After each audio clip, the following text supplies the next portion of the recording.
são os conflitos de convivência que se repetem na minha vida? Aqueles conflitos que vira e mexe, a gente está envolvido. Muda de trabalho, aparece um conflito parecido com o do trabalho anterior. Muda de relacionamento amoroso, aparece um conflito semelhante. Qual é esse conflito que se repete nos nossos relacionamentos? Vamos nos conectando com ele. Qual é esse compromisso que nós temos diante do outro, diante de nós? Às vezes, quando a gente para pensar sobre isso, no racional é difícil de chegar a alguma conclusão. Mas se a gente para e respira e busca as respostas no nosso coração, vai clareando mais conectado com a vontade de Deus essas respostas. Elas vão clareando melhor. Então eu te convido a pensar agora um pouquinho com a luz do coração, dos sentimentos. Qual é o seu compromisso nos relacionamentos que você vive? Quais são suas maiores lutas? Como será que a vida de Jesus pode nos ensinar a melhorar essa qualidade dos relacionamentos que a gente tem? Então, quando a gente pensa em relacionamentos, né, em convivência, a gente logo pensa, às vezes, em quantidade de relacionamentos, né? A gente vê nesse momento, às vezes, uma busca por ter muitos seguidores no Instagram, no Facebook, nas redes sociais. E como está, então, a qualidade desses relacionamentos que a gente busca? Vivemos um momento que ainda estamos, né, com essa diretriz da necessidade do afastamento físico, né? E a gente viu o impacto que teve, várias pesquisas mostrando o impacto desse afastamento físico nas nossas questões emocionais, na saúde mental, principalmente para os jovens e para os idosos, que foram os mais afetados por esse isolamento social, né? Que ele fala isolamento social, mas na verdade é um isolamento físico, pois nós, como diz no Livro dos Espíritos, somos seres sociais. Tudo em nós foi feito, toda a criação humana é feita para viver em sociedade. Por que a gente tem um olho, uma boca, o recurso da palavra, o recurso do sentimento? Tudo em nós, fisicamente, espiritualmente, é envolvido pela nossa convivência social. Se a gente for pensar em nível reencarnatório desta existência, para que a gente conseguisse nascer, precisamos de alguém que aceitou nos receber.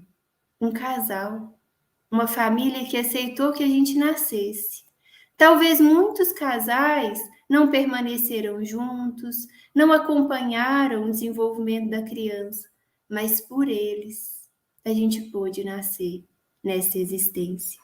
Então, para que o espírito se manifestasse aqui nesse planeta, a gente precisou do outro. Alguém escolheu o nosso nome. E se a gente fosse pensar aqui, se a gente estivesse todos numa roda, conversando, quantas histórias de nome? A minha mãe escolheu meu nome porque ela admirava fulano, que tinha essa característica, e ela queria que eu também tivesse. Meu pai que escolheu meu nome, por isso, por aquilo. Então, antes da gente nascer, até mesmo o nosso nome foi escolhido por alguém. Já tem uma questão social envolvido.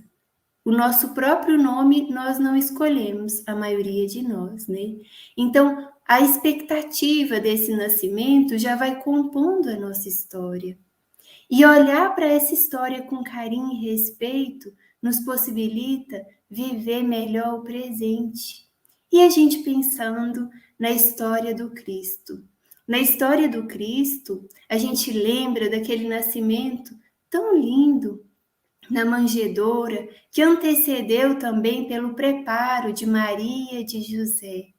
Maria, tão jovem, recebeu a visita do anjo, que, ao informá-la, né, ao convidá-la para essa missão de ser mãe, daquele que viria transformar a humanidade, ela se entregou a esse compromisso sem perguntar. Ela aceitou o convite de Deus para trazer, né, a luz, para dar à luz aquele espírito. Então, existem vários estudos sobre como que foi esse nascimento de Jesus, né? Mas aqui a gente não vai entrar nesses detalhes, vamos olhar para esse essencial deste convite do anjo para Maria, do convite do anjo a José, através do sonho. E assim a gente vai olhando para as constituições familiares de onde a gente vem. E todas também foram construídas, informadas, unidas por propósitos divinos. Eu tinha um questionamento muito grande, assim, será qual que é o meu lugar, né? Direto eu ficava pensando nisso, e às vezes, quando a gente pensa nessa questão familiar, a gente pensa, será que eu nasci na família certa mesmo? Será que eu estou na cidade certa? Ah, eu queria ter nascido em outro país. Nossa, eu queria ter nascido em outra família. E quando a gente vai pensar em Deus, né, na sua magnitude, no seu amor, a gente vai conectando. Será que Deus nos colocaria, né, num lugar que não seria para o nosso progresso? Então, a bênção da família para essa instituição que recebe o Espírito. A família que é de origem ou a família que se forma após o nascimento. Todas, né? Todas têm uma ligação. Até mesmo os casos da adoção. A gente pensa, será que é por acaso que essa criança, que esse jovem chega nesta família? E a gente vê várias histórias, né? Tem as histórias de Divaldo, o filme que relata aquela passagem tão bonita daquele quando chega aquele bebezinho na porta do Divaldo, né? Aquele que por muito tempo o obsediou, era um familiar muito querido daquele bebezinho. E o amor que Divaldo acolhe aquela criança transforma todo aquele relacionamento de ódio.